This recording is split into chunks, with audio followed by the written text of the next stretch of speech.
Oi pessoal, aqui é o Newton da CPA Informações Empresariais. Vamos dar sequência à nossa série de vídeos a respeito da reforma da Previdência.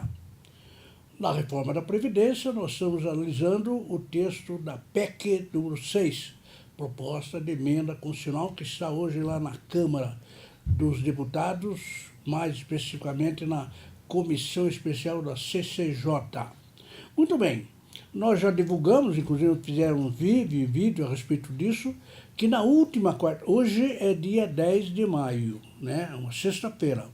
Na última quarta-feira, dia 8 de maio, lá na Comissão Especial, esteve presente o Paulo Guedes, que é o ministro da Economia, e ele foi sabatinado lá durante várias horas pelos deputados a respeito da proposta, né? Ele foi, digamos, massacrado lá para todo mundo, porque eram 70 deputados e todo mundo perguntando a respeito da coisa tal, né? E o Paulo Guedes, ele foi explicando cada um do ponto.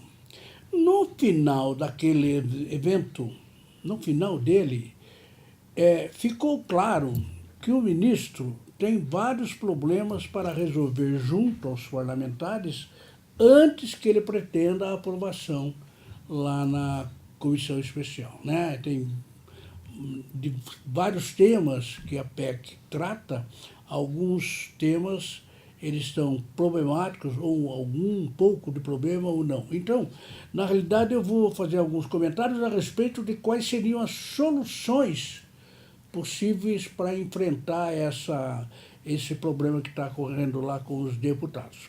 Muito bem, aqui ao meu lado está a Júlia Gomes, que vai me ajudar a dar alguma dica para enfrentar esses problemas para o Paulo Guedes. Oi, Júlia. Oi pessoal, meu nome é Júlia Gomes aqui da CPA. Bom, nesse vídeo, como meu avô já disse, a gente vai falar um pouco sobre o Paulo Guedes, né? E sobre alguns problemas da reforma, começando com alguns exemplos. Muito bem, eu queria lembrar que eu selecionei aqui 10 exemplos, aliás eu fiz um vídeo anterior sobre isso, eu selecionei 10 exemplos das dificuldades, mas tem mais, né? É que alguns são muito problemáticos, outros mais ou menos, alguns não tem problema, né? Então eu selecionei 10 aqui, considerando que no meio do caminho pode surgir mais. Muito bem, então a Júlia vai me ajudando para fazer qual é o primeiro problema que ele tem que enfrentar e como enfrentá-lo. O primeiro problema é o BPC, o Benefício de Prestação Continuada. Bom, a maioria dos deputados é contra esse benefício, tanto que até o próprio ministro já admitiu a retirada da proposta. Muito bem, o BPC, benefício de prestação continuada, é aquele para a pessoa que já completou 65 anos de idade, vai receber um salário mínimo, mas ele tem que ter condições de miserabilidade. Como é um problema político muito sensível, os deputados não querem mexer nisso, acham que vai perseguir o mais pobre aí, e já ficou claro que os deputados serão contra a proposta. O próprio ministro, aliás, na imprensa, claro, ele já admitiu que esse ponto, com certeza, ele vai sair da PEC, dada as posições contrárias aí. Esse é o primeiro. E o segundo, Júlia? O segundo tem a ver com a atividade rural. Bom, essa também é uma proposta um pouco problemática, pois alguns parlamentares já declararam que vão votar contra. E o ministro também já admitiu a retirada dessa parte da proposta. Para nós termos uma ideia do problema rural, aliás, são dois pontos, né? Os deputados falam o seguinte: olha, uma mulher que trabalha na área rural, lá no Ceará, ela toma sol desde manhã, está com a pele toda carcomida, ela tem 40 anos, mas parece que tem 70 anos. Esse é um exemplo que eu vi vários deputados que usou isso aí. E uma outra coisa é que não só a aposentadoria rural como o BPC, esse pessoal recebe esses valores, por exemplo, nas cidades pequenas, e isso ingressa no comércio local. Esse dinheiro é gasto lá e tal, né? Então, se houver uma redução desse valor, é caro, além de impactar a vida do próprio agricultor, ele vai impactar também a economia local das pequenas cidades, das regiões não muito desenvolvidas. Muito bem, então, o BPC e a aposentadoria rural. Agora vamos falar para o terceiro problema aí. O terceiro problema é a capitalização. Bom, muitos deputados não conseguem entender essa proposta e também o governo não consegue explicá-la. Há duas soluções possíveis. A primeira é a retirada da PEC e a segunda é admitir também a contribuição de empresas. Muito bem, a gente já falou muito a respeito dessa tal capitalização. Aqui no Brasil nós temos um regime de repartição, como uma pirâmide, e a ideia é fazer uma capitalização, parecido com o fundo de garantia, só que é depositado na conta de cada trabalhador, digamos. O problema é que a Previdência no Brasil é o seguinte: o trabalhador ativo paga a aposentadoria do trabalhador inativo. Quer dizer, quem trabalha paga a aposentadoria do cara que parou. É desse jeito que funciona hoje. Ora, se você imaginar que o ativo ele não vai mais pagar aquele fundo e vai depositar na conta dele, haverá, claro, um choque tremendo. Essa transição é que está difícil, ninguém consegue explicar. Nem os técnicos, nem os próprios ministros, né? E não se consegue, não, em tal país era assim, no Chile era assim, na Espanha, na Grécia, é muito confuso, né?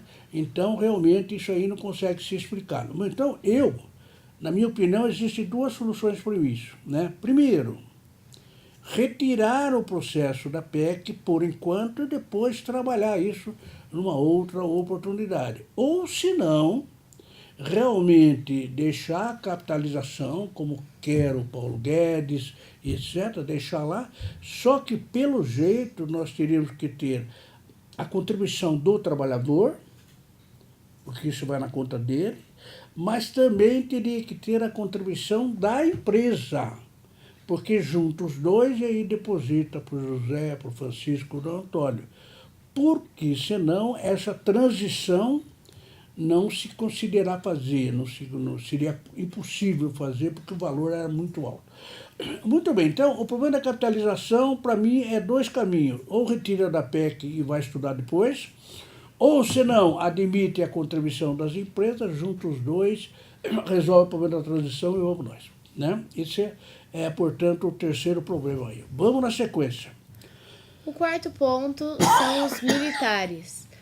Como a proposta está em um projeto de lei ordinária, alguns parlamentares querem que as vantagens também sejam atribuídas aos demais segurados. Muito bem, nós sabemos que os militares não estão... A pensão dos militares, a proteção dos militares não está na Constituição. Diferente de todas as outras atividades, os militares têm uma lei própria, uma lei ordinária. E aí, como seria necessário também tratar dessa aposentadoria, foi feito um projeto de lei para mudar a questão dos militares.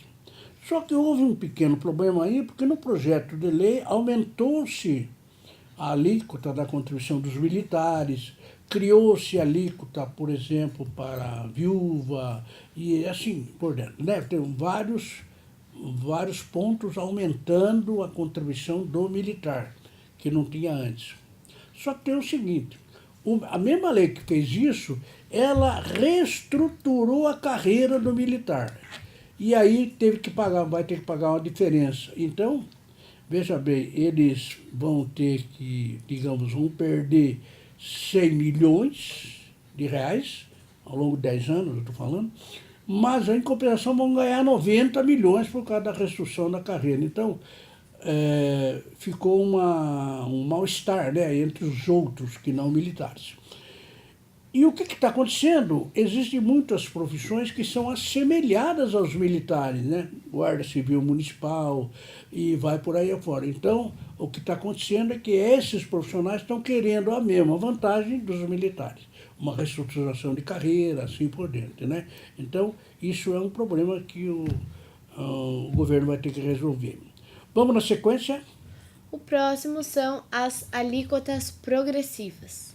Sob a alegação de que haverá confisco, várias entidades de servidores públicos são radicalmente contra essa alteração. Bom, não é segredo para ninguém que existem determinadas profissões que têm um salário bem maior do que o mercado, né? Os funcionários públicos, por exemplo, alguns funcionários públicos lá de Brasília, do Judiciário, do Legislativo, eles têm salários altos. Só que a contribuição é igual para todo mundo. O cidadão aqui de Sorocaba que ganha pouco paga um percentual que é idêntico ao cidadão lá no Brasília que ganha 20, 25, 30 mil reais por mês, né? Então, a ideia da PEC é criar uma tabela progressiva, como o imposto de renda, né? Sobe o salário, sobe o desconto. Sobe o salário, sobe o desconto, né? Na realidade, é a ideia da progressividade do imposto de renda. Ora, isso já está dando problema, claro, né? Inclusive as entidades dos servidores públicos, entidades poderosas, já estão se movimentando aí para tentar tirar isso da coisa. Bom, vai depender do poder de negociação do governo em relação a isso. Vamos para o sexto problema. O FGTS dos aposentados. Bom, muitas opiniões contrárias, principalmente aqueles que acham que há um enorme preconceito contra os idosos. O cidadão está trabalhando, aposentou. Só que como ele trabalha na empresa, trabalha bem, tal, a empresa continua empregando ele. Então, passa a ser o empregado aposentado. O que fala a PEC aí? Fala que a partir daquela data a empresa não precisa depositar o fundo de garantia do aposentado. E se a empresa demitir sem justa causa aquele aposentado, não precisa pagar aquela multa de 40% do fundo de garantia. É isso que está na PEC. Ora, segundo o governo, não, porque se não tiver isso aí, as empresas vão empregar muito mais aposentados. Do lado dos deputados, dos parlamentares, falou, isso é um preconceito enorme contra o aposentado, porque ele não tem fundo de garantia, não tem direito à multa, tal. Então, esse é um ponto que o Guedes vai ter que trabalhar politicamente para ver se consegue uma aprovação. Vamos para o sétimo problema. O sétimo problema é a idade mínima. O argumento de sermos um país continental está pesando muito. Bom, essa questão de idade mínima é aquela história, né? O homem aposenta com tanto, mulher aposenta com tanto. Tem essa diferença de gênero, né?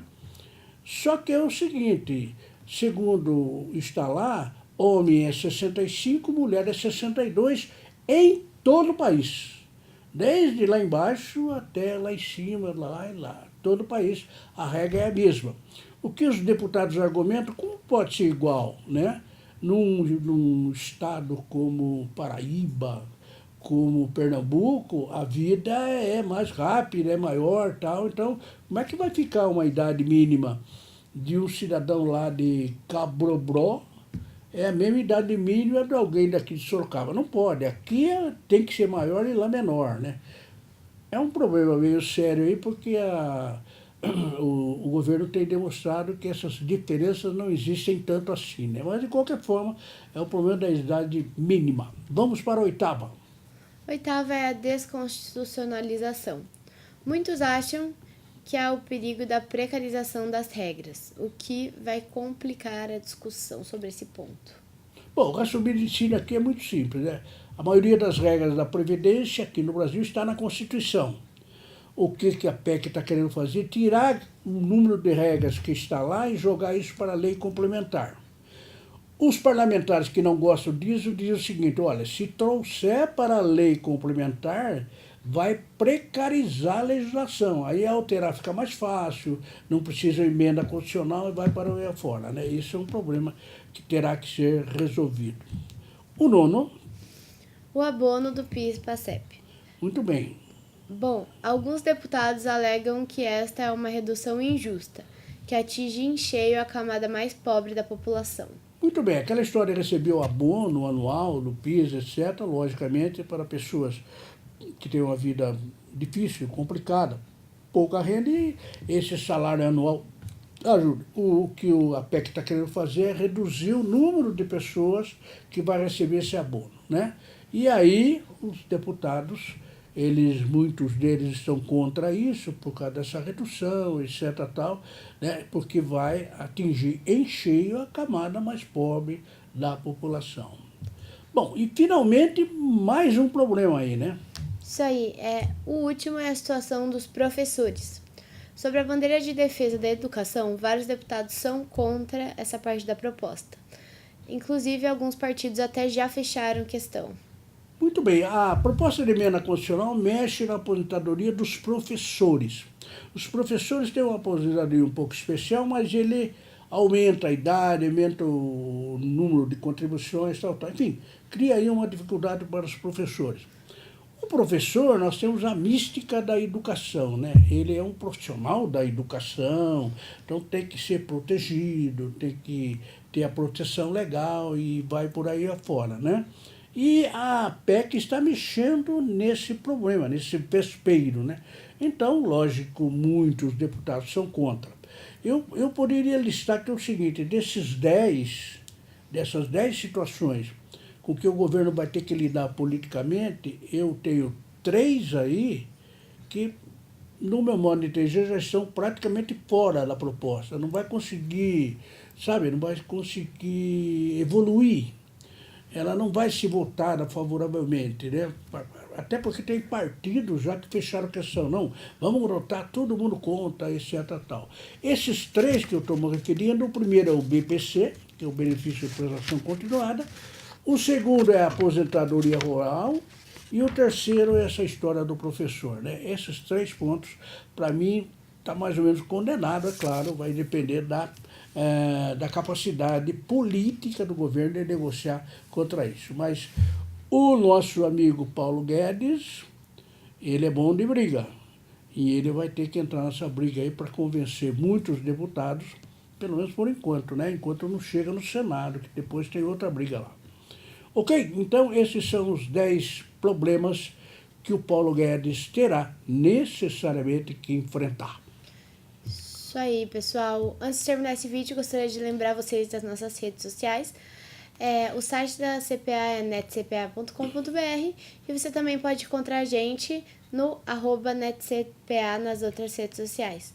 Além disso, não esquece de se inscrever no nosso canal e curtir esse vídeo para a gente ter um feedback de vocês.